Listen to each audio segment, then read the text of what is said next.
Bismillahirrahmanirrahim. Assalamualaikum warahmatullahi wabarakatuh. Baik, pada pertemuan kali ini kita akan membahas mengenai pelajaran analisis real. Dan kali ini yang akan kita bahas yaitu di bab pertama, bab persiapan. Artinya di sini akan kita bahas apa-apa atau konsep-konsep apa saja yang kita butuhkan nantinya untuk menyelesaikan buku ini ketika ingin dipelajari. Yang pertama, untuk subbab yang pertama yaitu tentang himpunan dan fungsi. Untuk terkait masalah himpunan, saya kira untuk apa yang dimaksud dengan himpunan itu sudah jelas, yakni kumpulan objek-objek yang terdefinisi dengan jelas. Kemudian notasi keanggotaannya seperti ini. Jadi ini artinya X berada di himpunan A atau X di A atau X anggota dari A.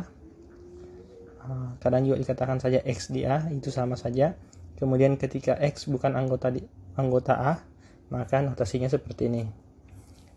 Selanjutnya ada juga istilah himpunan bagian atau subhimpunan atau subset. Di sini kita bisa lihat notasinya A subset dari B seperti ini. Ini yang dimaksudkan dengan jika setiap anggota A juga merupakan atau juga berada di himpunan B. Itu maksudnya dari A subset dari B. Kadang juga seperti ini, tidak masalah. Untuk simbol yang seperti ini yang tidak ada garisnya di bawah, itu terkadang juga digunakan. Jadi tergantung nanti, kadang ada kondisi yang menggunakan cuma satu simbol, maka yang seperti ini maknanya bisa jadi ada tanda sama dengannya. Kalau menggunakan dua simbol, artinya ketika ini dibedakan, maka untuk yang tanpa pakai sama dengan ini, itu maknanya adalah subset sejati atau himpunan bagian sejati. Di sini istilahnya proper subset. Artinya A itu tidak sama dengan B, tapi A termuat di B. Sedangkan untuk simbol yang seperti ini maksudnya adalah A termuat di B atau A sama dengan B. Jadi boleh jadi A nya sama dengan B, tetap dianggap A subset dari B. Ketika kita pisahkan, dibedakan antara bentuk subset yang ada garisnya atau yang tidak ada. Baik, kita lihat dulu definisi kesamaan dua himpunan. Di sini diberikan definisi kesamaan dua himpunan. Dua himpunan yaitu A dan B dikatakan sama dan dinotasikan A sama dengan B jika mereka memuat anggota-anggota yang sama. Berarti semua anggotanya harus sama, baru kita katakan dua himpunan itu sama. Ketika nanti kita perlu untuk membuktikan kesamaan dua himpunan, maka kita buktikan dua hal ini, yaitu buktikan pertama A subset dari B, yang kedua buktikan B subset dari A. Tentu ini definisinya sudah ada di awal tadi, yaitu seperti ini. Kalau ini mau ditulis definisinya ini seperti ini, X anggota A maka X anggota B. Ini definisinya. Begitu juga yang B, tinggal ditukar X anggota B maka X anggota A. Maka itu target kita ketika ingin membuktikannya, seperti itu. Kemudian untuk menuliskan anggota himpunan, terkadang itu didaftarkan isinya. Misalnya himpunan A isinya 1, 2, berarti ditulis seperti ini. Misalnya A sama dengan 1,2. Ini artinya himpunan A berisi dua anggota, yaitu 1 dan 2. Di kondisi tertentu juga terkadang lebih mudah ketika kita menuliskannya dalam bentuk kaidah atau dalam bentuk aturan. Notasinya seperti ini, X anggota X di mana PX. Jadi X yang dimaksud di sini adalah X yang memenuhi pernyataan PX, seperti itu. Kemudian atau yang memenuhi kalimat terbuka PX, ya kalau bisa dikatakan. Intinya yang penting memenuhi aturan ini PX-nya. Kemudian selanjutnya di sini diperkenalkan juga himpunan bilangan. Yang pertama, himpunan bilangan asli atau himpunan semua bilangan asli, yaitu notasinya ini N tebal. Isinya atau anggotanya adalah 1, 2, 3 dan seterusnya. Kemudian himpunan semua bilangan bulat atau Z, anggotanya bisa dilihat. Begitu juga bilangan rasional, begitu juga dengan bilangan real. Saya kira ini cukup familiar, bisa di review kembali atau diingat-ingat kembali. Kemudian nanti ini yang menjadi fokus kita di bab 2, himpunan semua bilangan real. Itu yang kita pelajari secara detail di bab 2-nya. Bahkan sifat-sifatnya juga kita pelajari. Baik, kita lanjut. Contoh. Contoh di sini maksudnya adalah untuk melihat bagaimana menotasikan suatu himpunan. Di sini kalau kita lihat X elemen bilangan asli, ini maksudnya tadi yang secara kaidah. Himpunan X elemen bilangan asli yang memenuhi ini X kuadrat, atau bisa dibaca begini, X di N di mana X kuadrat kurang 3X tambah 2 sama dengan 0. Yang ini aturannya. Tentu ini nanti akan sama kalau kita tuliskan saja dengan 1,2, karena memang solusinya ini cuma 1 dan 2. Seperti itu. Kemudian yang kedua, suatu himpunan bilangan asli, suatu bilangan asli N genap jika memenuhi N sama dengan 2K untuk suatu K bilangan asli. Himpunan semua bilangan asli yang genap itu kita tuliskan seperti ini notasinya. Sedangkan yang genap seperti ini. Bentuk lainnya bisa ditulis ini. Bisa juga seperti itu. Ini sama saja nanti artinya. Itu maksudnya tadi yang PX, jadi ini tadi yang PX-nya kan. PX-nya. Ini nanti kita bisa katakan ini kayak melis sebenarnya. Ini nanti yang mirip dengan PK. Jadi X-nya ganti dengan K dalam K. Seperti itu. Kemudian selanjutnya kita lihat konsep operasi pada himpunan. Ini sebenarnya sudah familiar juga, jadi kita mungkin agak cepat saja di sini. Operasi himpunan. Yang pertama di sini diperkenalkan adalah gabungan. Ini union. Gabungan dari himpunan A dan himpunan B. Definisinya A gabung B didefinisikan sebagai X di mana X-nya ada di A atau X-nya ada di B. Jadi cukup X-nya ada di salah satu antara A dan B, maka kita katakan dia anggota dari gabungan. Irisan juga seperti itu, mirip dengan pendefinisiannya, cuma bedanya kalau tadi X-nya ada di A atau X-nya ada di B, kalau dia irisan maka X-nya harus di A dan juga sekaligus di B. Jadi yang sama saja, yang mirip anggotanya A dan B itu yang dimaksud dengan irisannya. Sedangkan komplemen dari B, komplemen dari B relatif ke A, maksudnya ini berarti anggota A yang bukan B.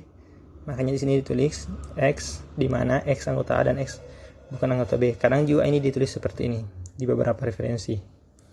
Kurang B seperti itu. Ini bisa dilihat gambarnya terkait dengan gabungan, irisan, dan selisih atau komplemen relatif ya kalau di bahasa buku ini. Kemudian ada juga kondisi, yaitu himpunan yang tidak punya anggota. Dia istilahnya adalah himpunan kosong. Notasinya seperti ini ya. Kemudian ada juga dua himpunan dikatakan disjoint atau saling lepas. Itu artinya irisannya kosong, artinya dia tidak punya anggota yang beririsan. Kemudian kita akan melihat beberapa metode dalam pembuktian kesamaan himpunan. Artinya kan kita mau buktikan kesamaan dua himpunan. Di sini diberikan apa ini ya? Kemudian nanti katanya ini diberikan nanti De Morgan. Sekarang kita coba lihat yang pertama di sini, yang teorema 11.4. Baik, untuk teorema ini kita akan melihat bukti bagian A, sedangkan bagian B-nya bisa dicoba sendiri. Bagian A-nya, A selain B gabung C sama dengan A selain B iris A selain C, atau bisa dibaca A dikurangi gabungan B dan C sama dengan A dikurangi B diiriskan dengan A kurang C. Tentu di sini kaitannya dengan kesamaan dua himpunan, karena di sini kan tanda sama dengan, maka menggunakan yang diberikan di atas berarti kita cukup tunjukkan pertama bentuk sepertinya, subsetnya bagaimana, apakah terpenuhi, yang kedua supersetnya terpenuhi juga enggak. Sehingga yang pertama kita lihat di sini, sebenarnya sudah diberikan penjelasannya. Jika X-nya termuat di A, ini di A kurang B gabung C, maka apakah betul nanti X-nya termuat di A selain B iris A selain C? Untuk yang ini itu sudah jelas penjelasannya, tinggal mungkin kita sajikan dalam penyajian yang lain. Misalnya ini, Ini kita akan buktikan yang pertama yang begininya, subsetnya. Berarti langkah pertama, X jika X anggota A selain B gabung C, ini kan menurut definisinya berarti X anggota A dan X bukan anggota B gabung C. Kemudian kalau kita sederhanakan lagi, ini mengikuti yang ini, mana ya, ini.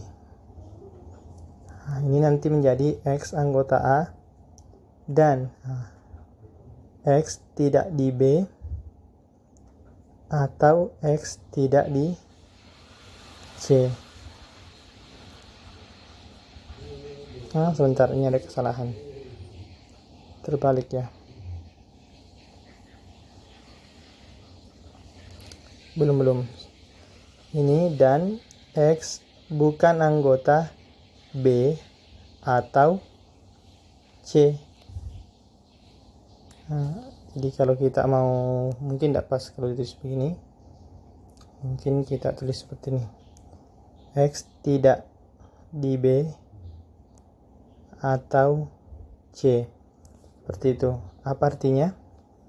Nah, berarti kan X anggota A dan X tidak di B atau C, berarti kita pernah mungkin lihat ini P dan Q. Kalau kita ingkari ini kan terbalik ya. P atau Q ini kalau diingkari itu senilai dengan bukan P dan bukan Q di logika. Makanya ini hasilnya X bukan di B dan X bukan di C. Sisa didistribusikan, berarti akibatnya X di A dan tidak di B ini. Kemudian yang kedua, X di A dan X tidak di C.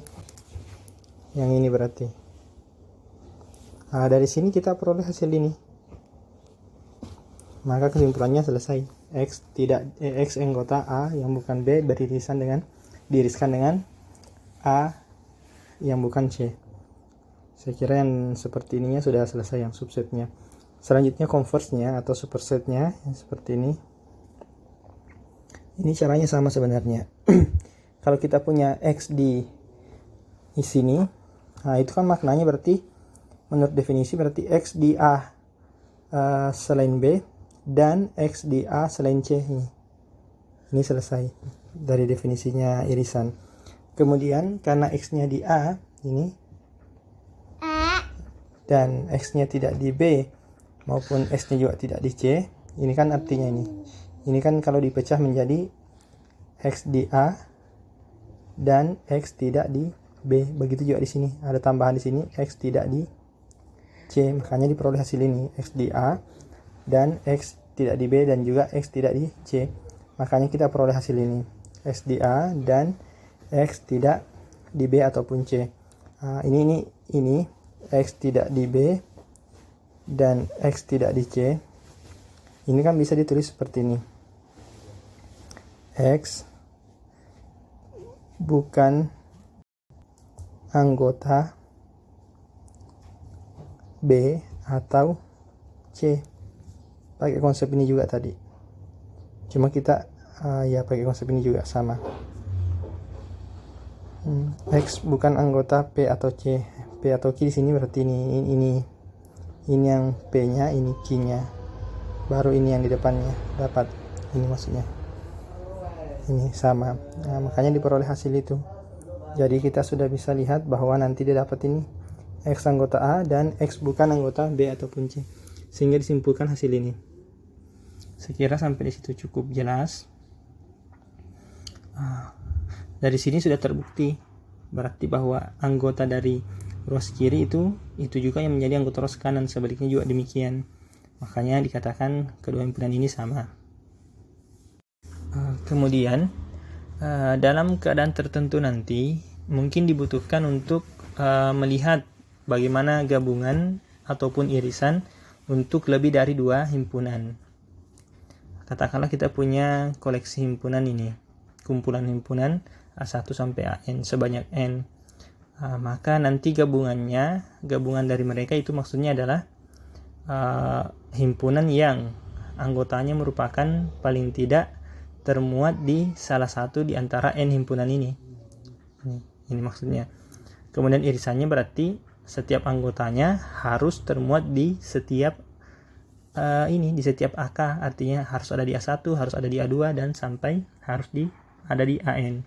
Begitu. Kemudian kalau misalnya kita perluas konsep ini untuk kumpulan sebanyak tak berhingga himpunan. Sebanyak tak berhingga himpunan maksudnya itu sebanyak tak berhingga kumpulan himpunan maksudnya adalah A1, A2, AN dan seterusnya, tidak ada ujungnya, artinya himpunannya banyak sekali. Gabungannya itu ditulis seperti ini dan definisinya seperti ini. Saya kira cukup jelas. Gabungan dari N sama dengan 1, di situ ada simbol tak hingga dari AN, didefinisikan sebagai X di mana X anggota AN, di mana N itu anggota bilangan asli. Irisan juga serupa, hanya saja di irisan bukan untuk suatu N, tapi untuk semua N harus demikian. Yang ini, itu saja yang perlu diperhatikan. Sebenarnya ini perluasan dari yang dua himpunan tadi.